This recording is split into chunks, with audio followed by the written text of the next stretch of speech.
Hi everyone, Abdel here. I hope you're having a fantastic day. And in today's video, I'm going to bring you something slightly different to what I usually do.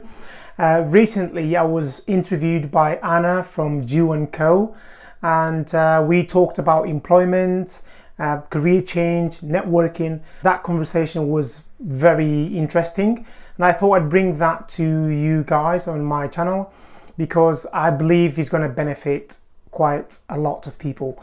The interview was done on Instagram Live, so the video is going to be in a vertical, but just bear with me, listen to it because it's going to be very powerful. You're going to learn a lot of stuff. But before we jump into the video, if you're new here, please consider subscribing to the channel because I'm going to be dropping a video every single week about personal and business development. So if this is something that interests you, you know what to do. Stay connected and subscribe to the channel.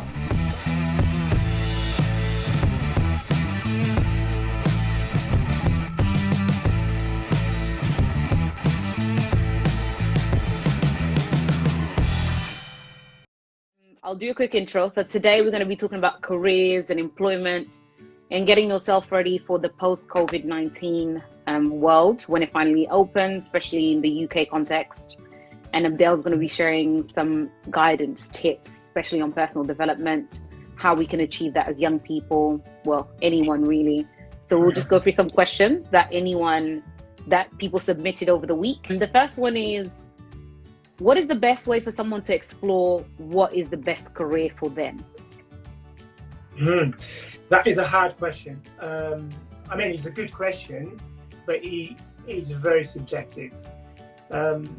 So what is best for me might not be the best for you. So this goes back to knowing yourself and understanding what it is that you like doing. Most people don't do what they really like. You know, I usually say that I belong to the very small percentage of people that actually do what they really love. You know, I like being within people, I like talking to people, I like helping people, and that's what I do today. But I've been in a position in the past where I did stuff that I didn't really like doing, but I didn't have any guidance neither. So I thought I was doing what was my calling, if you like, but I didn't know any different. And people need to start understanding or take time to understand themselves and respect what their feelings are about what they really like. And in order to do that, you're going to have to try a few different things. If you know from the get-go what you really love and what you want to do in life, that's fantastic, isn't it? But the reality is most of us don't know that. So that's why try different things, but also don't get stuck in one thing just because you're there. We go to the uni, and then as soon as we finish uni, for those that go to uni, we start looking for jobs. The chances are the first thing that comes up, guess what? We embrace that as if that's what we want to do, okay? And that may not be actually what we want to do. And this is the thing that people should pay attention to. Sometimes taking a few months off is good for you to understand what you want. Because what happens in the schooling system is it's the same as, you know, telling the kid, pay me now, pay me up front. You then get to choose which flavors you want for your ice cream. After 4 years or after 3 years. Good analogy. That's basically what the educational or university system is about, right? You pay up front to attend something, to go to the uni, and then after that, you're gonna go and try a few different flavors of your ice cream to say, I like this or I don't. But the reality is most of us try the first one and we'll stick to it. We don't even say, oh, I don't really like this. I want to change. So answering to that question, I would say by trying different things. And if you have a calling, if you have something within you that you know is your passion, find ways to do something about that. Do not stick to something if you don't like what you're doing. It's just, everyone knows this, everyone says it, but very few people actually do something about it. Yeah, that's true. Thank you. The next question is, once someone has decided their career path, what advice would you give them so they could be successful in that field? Patience. People have to be patient. You know, everyone wants to be successful overnight these days, and predominantly because of social media. So everything was made. You know, people can live whatever lives they want these days behind cameras, kind of thing. So, and some people lead other people into this illusion that you can become a director of a company in 6 months, right? What I would say to people, invest in yourself. Invest in learning more, because that's going to be your biggest asset. And invest your time into something you can actually benefit from 5 years from now, 10 years from now. Is having that goal in mind. And most people start working, they don't really have that. I remember when I finished uni and started working, I didn't have an idea. You know, I was just working. I was doing something. You didn't know what you were working for?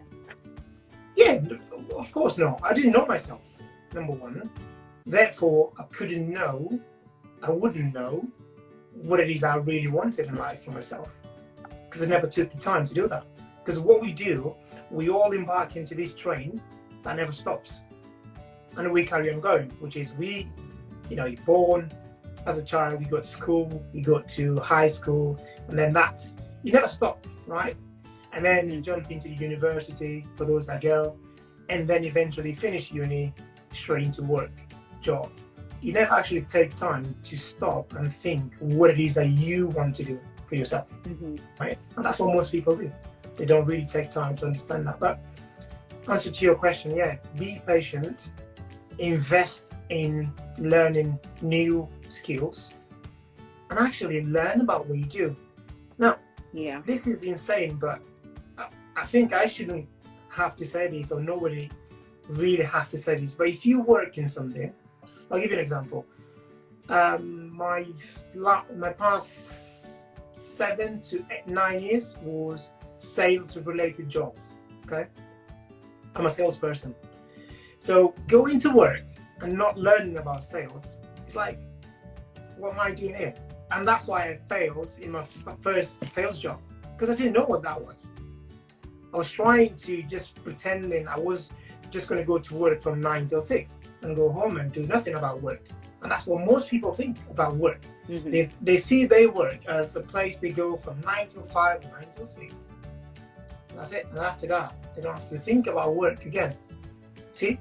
And that's a different mentality. When I failed, that's what I was doing. Yeah? Once I understood that things don't really work like that, I started investing in myself and learning the skills I needed to do my job, not just okay, but to become the best doing that job. Not because I'm a genius or I'm a better salesperson than my colleagues. The only difference was I was putting in the work. I was learning about sales before going to work and after going to work. Naturally, and I was training and practicing it, naturally I was going to become better than them. But in a longer period of time, not in a shorter, because in the short term, they were better than me.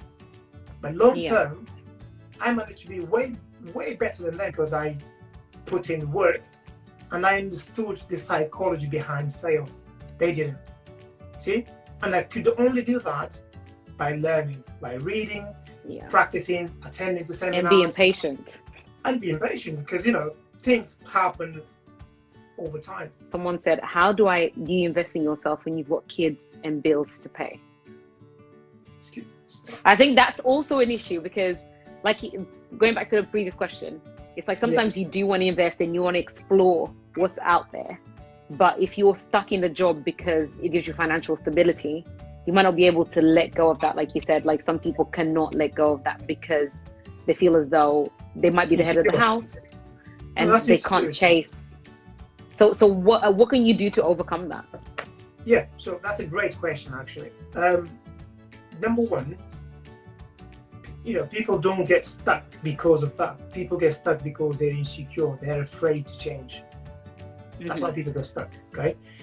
I'm not saying leave your job today, drop everything and start from scratch, right? I'm not saying that. What I'm saying, we all have the same amount of hours a day to practice our stuff. Investing in yourself means learn about something new. If you want to change career, that is something that you need to prepare for 6 months or sometimes even a year to do the transition. How do you do that? It's like learning skills you know you're going to need in the next job, right? If you don't have those skills yet. And number 2, you start connecting with people in those industries. Because at the end of the day, you don't do anything by yourself. Okay? How do you do that? It's very simple. So let's say, for example, you work for 8 hours like everyone, yeah? Let's say you start work at 9 o'clock and you finish at 6. What are you doing between 6 a.m. and 9 o'clock, for example? You're probably sleeping, aren't you? Definitely. Or whatever, all right? And this is it. The question is, right, you sleeping or you've got kids. I've got 2 kids. I wake up at 5 o'clock in the morning, but that's me. Oh Nobody God. has to do that, okay? But between 5 a.m. and 9, I've done more things than most people in one day, Yes. right? And this is it. When I was working for somebody and I was failing in my job, I didn't understand this concept. Whoa, waking up at 5 a.m. Are you mad? I'm not going to do that. But then when things shift, I understood why that was important for me, right? Or if you don't want to wake up that early, it's fine.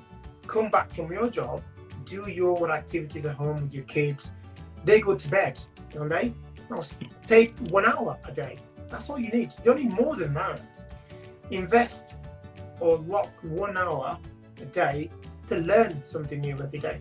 Again, if you are a busy mum or a busy dad, listen to books. I mean, the options are endless. There are many options. I think one of the hardest things for people is to make that decision. People have to decide that they want to do that first and then build a plan on how to do it. I'm always bringing back this GPS analogy, but that's what it is. Right? It is. So if you want to go from point A to point B, 3 things have to happen. You have to have a destination, you have to have a plan, and you're going to have to start an action. Otherwise, you'll never get to your destination. That's facts. A lot of people don't even start. No, what most people do, though, they start, but they don't have a destination in mind. They don't know where they're going. That's the thing. And it should have been the other way around. And in this subject, it's the same thing. If you want to change job, if you want to invest in yourself, decide first what it is that you want to do. It is possible, and being a dad is just an excuse, like any other excuses. That's a good one. I hope everyone's taking notes because this is for the books. And the next question is, how important is it to have a mentor in your field? Everyone needs a mentor. Everyone needs coaches, right? And I didn't say a coach, I said coaches. Because we can't do much by ourselves. That's facts. Sometimes a mentor, they're not there to teach us anything. It's just accountability. So yeah, it's fundamental. I would recommend anyone and everyone to have coach, at least one. So it's good. Thank you. And the next one is, what are networking sessions and how valuable are they? We cannot do much just by ourselves. Right? You can have the best idea in the world. By yourself, the chances are it'll be very hard for you to implement it without connecting with other people and without connecting with the right people, in my opinion. Networking is fundamental. Again, it goes back to your personal brand. When you network, and this is the mistake I used to make, okay, thinking about networking. Oh, by the way, I need to have some business cards because when I'm going to do these events. Fancy ones. Sorry? Fancy business cards. Oh, of course, yeah. It's got to be, and then, I'm going to have to exchange my business card with people, and then it's going to be nice. I'm going to meet new people. But then most people, what they do is they go to these networking events. They come back home, and I say those contacts just die from there. Nobody really does anything unless they've met somebody that has something really big for them, right? And what we usually do, one of the mistakes I used to do, which is when you go to these networking events, you're always thinking about yourself, aren't you? You're always thinking about what can I get from this place? But it's actually the opposite. It's being in service to other people, and that's when you get the better connections. But does that have something to do with also confidence? Because sometimes, for instance, me, I'm the kind of person that has a little bit of an imposter syndrome, and I know a lot of people can relate. And you go to networking sessions and you feel like you have nothing to offer. You have more to gain. So it's not sometimes to say that you're too good or you just want to take, but you genuinely believe that you don't have anything to offer. That's not true. One thing is confidence. I understand that and I get that. But saying that you've got nothing to offer, that's simply not true. Listen, of course. Do you know how many people that don't get to be listened to in life in general? You, just by listening to somebody, you might be changing that person's life. And that's something that we all can do, right? Yeah. So we all have loads to give to other people. Attention, by saying to somebody, you can do this, right? Many people don't get to receive sort of compliments even, right? We know that. So that's lack of confidence.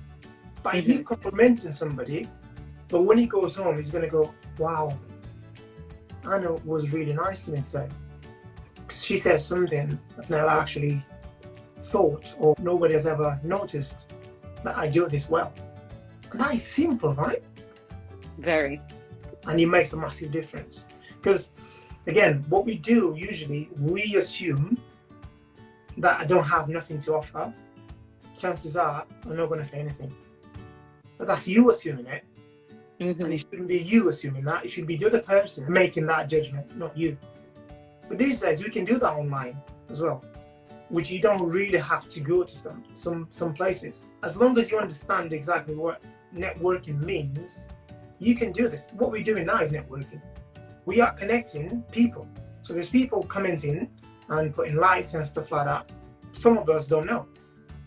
But we are connected somehow. This is networking, right? When somebody drops a message talking about something, if I find that interesting, or if I'm complimenting somebody, the chances are that person is going to come back to me and say, oh, by the way, thank you for giving me this compliment. And we're starting conversations. That's networking, isn't it? As humans, we are really good at that. Sometimes, some people are more introverts, some are extroverts, some people have less confidence in certain things. That's normal, that's natural to us, right? But don't forget, confidence or lack of confidence, it only means one thing: not having enough practice in doing that thing. That's all it is. Yeah. Because as soon as you start doing, your confidence goes woof, doesn't it? Because you know what you're doing now. Definitely. The more sessions I attend, the more I did have that complex. Like, I used to hate networking sessions, but really I only overcame the fear by attending more and more, trying to get out of the comfort zone, approaching people, mingling with people. Mingling used to be my worst fear. It's like, what am I going to say to these people that I've never seen that is going to be interesting? But actually what the technique I tend to go for now is just literally asking simple questions. And it goes a long way, because things, for instance, I read the name tags usually and see the job and show genuine interest for the job or what the person is doing. Isn't that fantastic though? You see, that is very simple, very, very simple. But we all like when somebody shows some interest in ourselves. Everyone likes that. Look, as humans, we all love when somebody boosts our ego, right? And that's the very first step in networking. It's not about you, it's about somebody else. If you boost somebody else's ego, just by showing interest in what they're doing, it's massive, right? But usually, this is one tip I'd like to give people when they're actually networking. Find a phrase or something that defines what you do without you saying what you do. Let's say, for example, I'm an accountant, okay? We show up in a networking event. I'm going to come to you and say, hi, Anna, how are you doing? So, Hannah, tell me, what do you do for a living? What would you say? I work in international development. Okay.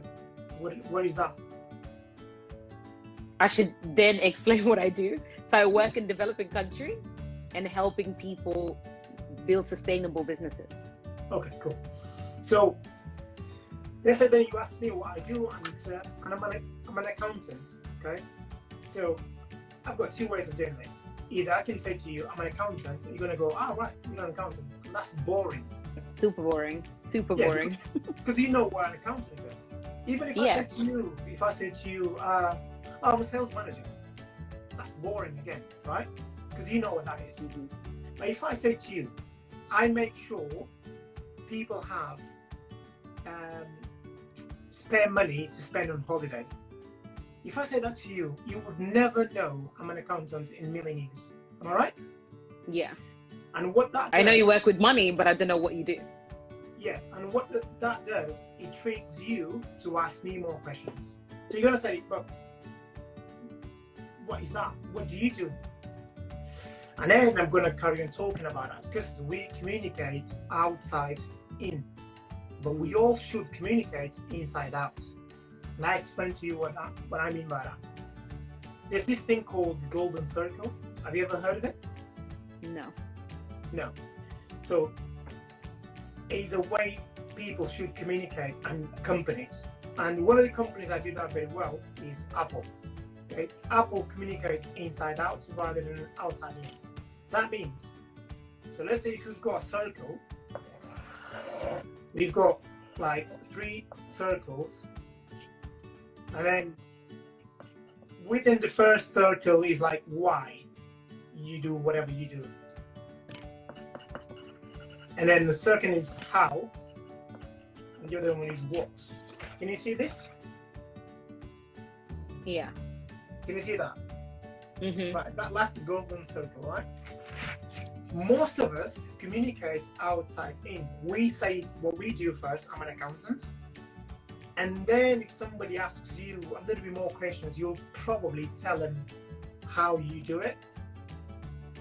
And the last thing you do, or you rarely do, is to tell them why you do it. Because that's so interesting. Yeah, because that's the only thing we understand straight away is the what. But people don't tell you why they do what they do, because sometimes they don't even know themselves why they do it. And that's why Apple is so effective in doing that. Because the way they communicate, they don't say, in their campaigns, they don't say stuff like, oh, we make beautiful laptops. They don't. They say something to do with why they do it. We do it for this reason, and this is how we do it, and this is what it is. See how impactful that is. When you buy it, extremely. When you buy it as a consumer, you'll buy to that straight away. And when you're meeting somebody networking, that's how you should be. You should communicate inside out, because 99% of people communicate outside in. Just you by doing that, you are miles away ahead of the most people that you're meeting that day. Because people, guys, I hope you're taking notes. So, yeah, because this is pure gems. This is I never considered that ever. Yeah, most people don't, but it's effective. And I would recommend you guys to read, to check this golden circle on internet. The guy that brought this back again is Simon Sinek. I don't know if you know who Simon Sinek is.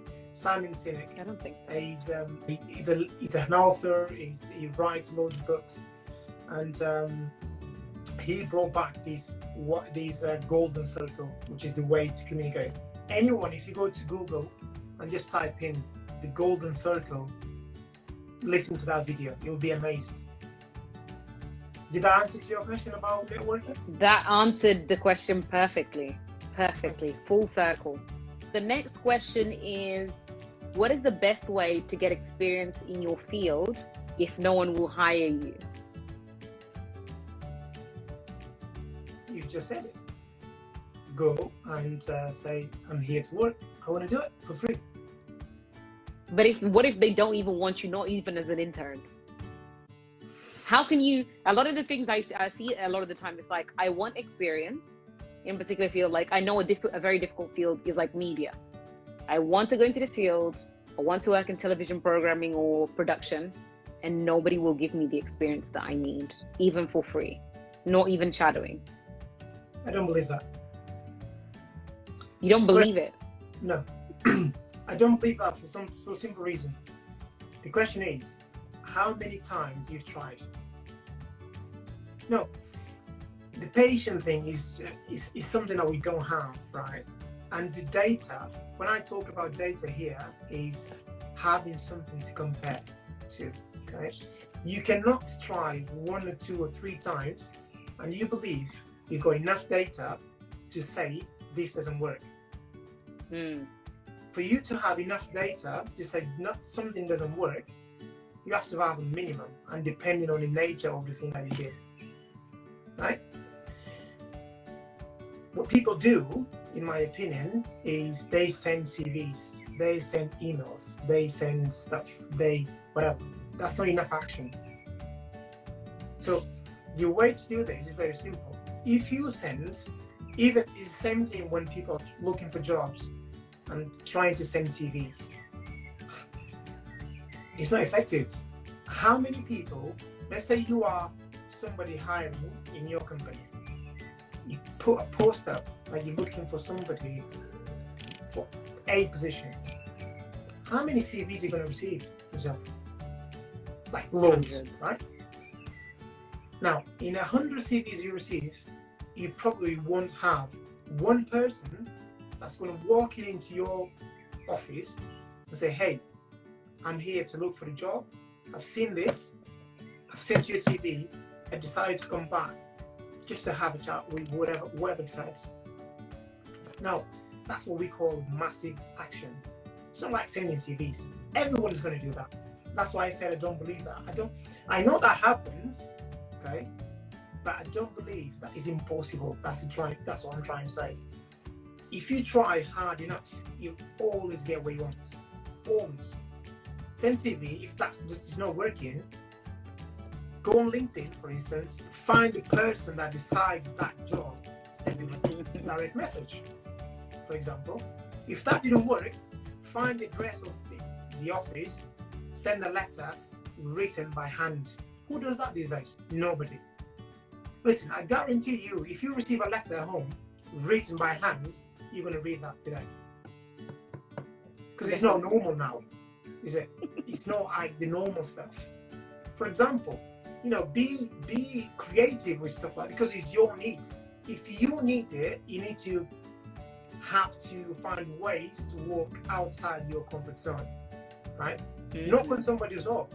Really knock on his door. Say, hey, I'm looking for a job. I know you work in company X, Y, and Z. Sorry, I got your address. I know you live here. Please, I really want this. And I'm the guy that you're looking for. Listen, I always say this to people. Whoever is looking for a job, I can guarantee you, if that person is next to me, you'll find a job within a week. Whatever that is. Right? Because you're going to have to be unreasonable. Because everyone is very reasonable. We all act to be liked as a normal person, or he's a normal guy, or he does this very well. Nobody wants to be unreasonable. And when you are, that's when you actually collect the benefits. When people say that guy is crazy, that guy is smashing it. That's my answer to that. So you're going to have to move out to your comfort zone and be unreasonable and take massive actions. Otherwise, it's not going to happen. And you're just going to go back and cry, just like 98% of people do. And, predominantly now because of this pandemic situation, right? Many people have lost jobs, right? Or, if not, this is the right time for many people to change careers, to start doing what they really like, okay? Yeah. But guess what? Probably most people stayed at home, chilling. They didn't actually take time to understand what it is I want to do after this COVID-19 situation, and what can I do starting from today. I've got people that say to me, oh, but I'm looking for a job now. And I ask them, so you've been working up until now? Yeah, I've had a job for X amount of months or years, but now I'm looking for a job. I said, listen, I understand what being unemployed is, because I'm unemployed every day. Yeah, because I'm always looking for a job. I'm always looking for clients. Oh, I know what yeah. that is. You probably don't know, and this is what I would say to the person, you probably don't know what that is because you've been employed for X amount of years. Me as a self-employed, as my business, I'm unemployed every single day. I wake up in the morning. Do you think it's harder for me or it's harder for you? Harder for you. There you go. But every single day, I have to convince or I have to provide value to somebody so they can hire me. Does that make sense? On a daily basis. It does make sense. Now, if I'm reasonable, do you think I'm going to get a job every day? The chances is probably not.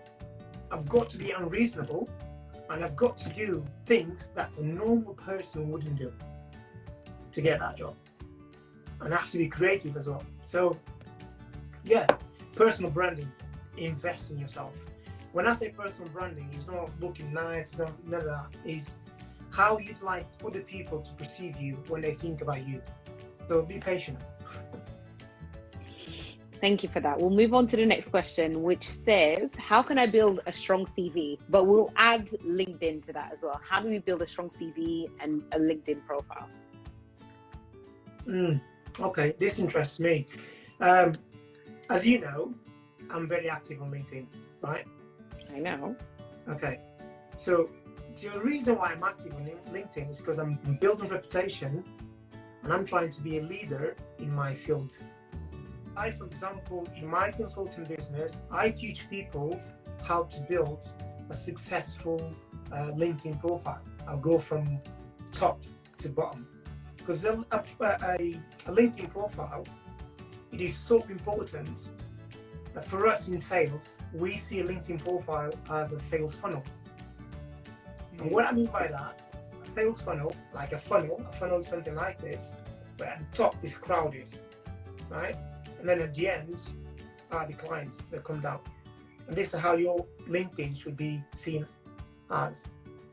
Because the very first thing that people see in your LinkedIn profile is your profile picture and obviously the tagline. And if those three things do not, say something loud about what you do, people won't click to see who you are. Facts. And most people, and this is the great tip I'm going to give you guys, most people tend to put their job titles in the line. That's probably what you do, Anna, isn't it? Definitely. Yeah. Okay. Which is wrong, because nobody cares about your job titles. Nobody comes to you because of your job titles, unless it's like a recruitment company, right?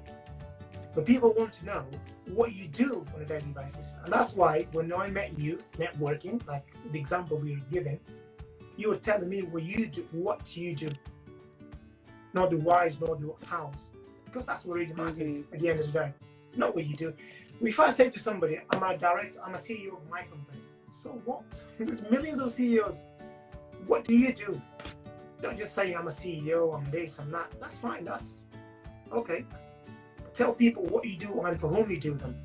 So in my LinkedIn profile, for example, it states there very clear what I do. That is much more effective than telling people I'm a CEO of a company. That doesn't say anything. And again, people see LinkedIn as a platform to look for jobs, which is not just for that. LinkedIn is one of the most and fastest growing networks in the world now, social media networks in the world. So if you're not on LinkedIn, and if you're not building your personal branding, meaning you're talking, you're bringing subjects about and around what you do on a daily basis, so people can relate to you when they're looking for somebody in that field. If you're not doing that, then you're wasting time, right? Yeah. So yeah, building a good CV is as important. Usually people as well don't understand that the CV again is a sales funnel. So when you're building your CV, your top section has to be your profile. And the profile section is to tell a little bit about your professional journey and what you achieved during the times you've been working. So which is not job specific, so it'll be skill specific. Yeah, because you'll have a section to talk about specific jobs that you had in the past. Say, for example, you had 3 jobs. Right? When you're building your profile, you want to highlight the big achievements or the big things that happen in those 3 jobs and put them in your profile. Yeah. Because that's a highlight of the good things you've done. you're done. Again, just do it that way. Profile, 2, 3, like 4 lines. And then you want to have the highlights related to your profile. That's nothing to do with a specific job.